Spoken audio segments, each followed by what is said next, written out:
Hi guys, so recently I discovered something absolutely brand new. It is called hypermobility. Now I thought hypermobility or being hypermobile just made you able to do the splits or do some really cool stuff and bend in certain ways that most people couldn't. Thought it made you extra stretchy, but turns out it is much more involved than that. In fact, hypermobility can actually be a sign of a serious medical condition called Ehlers-Danlos syndrome, or EDS. It causes hypermobility of joints. It can also cause chronic pain, joint dislocations. It can also cause muscle tears, tendon tears, and internal organ issues. So it's pretty serious. And I just thought I was super stretchy, but apparently it's a lot more than that. So I wanted to demonstrate a little bit about what that is. So I have a black box. I'm going to put my hand on the box. Now I'm going to show you guys. So this is my hand relaxed. It's obviously flat on the box, but if I stretch my hand out, my fingers raise up off the box. So it's relaxed, stretched, relaxed, stretched, relaxed, stretched. So this causes a whole bunch of stuff. One of the things they test for Ehlers-Danlos syndrome is a Beighton scale test. One of the things that they test for in that test is if you can touch your thumb to your wrist. I'm going to go ahead and demonstrate that for you. So obviously, my thumb can touch my wrist. I'm very flexible that way. And they have several points throughout the body that they test. They test the elbow joints if they hyperextend, if your knee joints hyperextend, if you're able to put your palms flat on the floor while you're standing and, being as straight and as rigid as you possibly can, if you have that hypermobility even in your spine. So it has some pretty intense features to it. I am a musician. I love to play the fiddle. Now, for me, unfortunately, playing the fiddle is also extremely painful, even though I love it so much.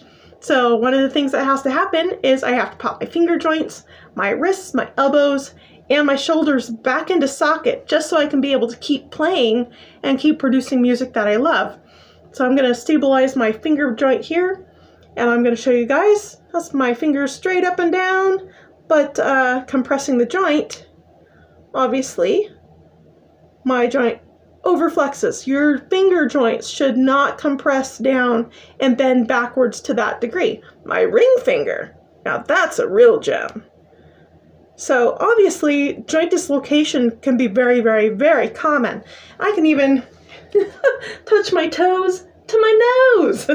So everywhere, every joint in my body is super flexible, but unfortunately it also causes chronic pain, and as I'm discovering, some other internal health problems. So if you guys have never heard of this disorder, which surprisingly most doctors have not, you should get tested. You definitely should get tested. Talking to a geneticist myself recently, they informed me that about 50% of the population actually have hypermobility disorders, but doctors are not trained in this field. So if you do have hypermobility, especially if you have chronic pain associated with it, you really should get checked out and do the Beighton scale, get tested for EDS, or Ehlers-Danlos syndrome. There are 13 different types, and it does cause mutations in the genome, and it is a condition that you are born with, and most people don't know what it is. So hopefully this awareness, this video, might actually potentially save someone's life if they find out that they do have it and that it is being the cause of multiple organ ruptures. So yes, that happens with Ehlers-Danlos syndrome. So if you guys have any questions, please message me. I'm happy to answer any questions that you might have. But also make sure that you get tested, get the Beighton scale test done, and get your genetic testing done for Ehlers-Danlos syndrome, especially if you have hypermobility and pain. So I hope this video maybe saves a life, and it's 1 a.m., so I really shouldn't be doing this video anyway, but I just wanted to spread the awareness, spread the love, and share about invisible disorders that can actually impact people's lives and they not even be aware of it. So I wish you all well. wish you all the good in the world, and have a good one, guys, and I hope to see you in the next video. Bye now.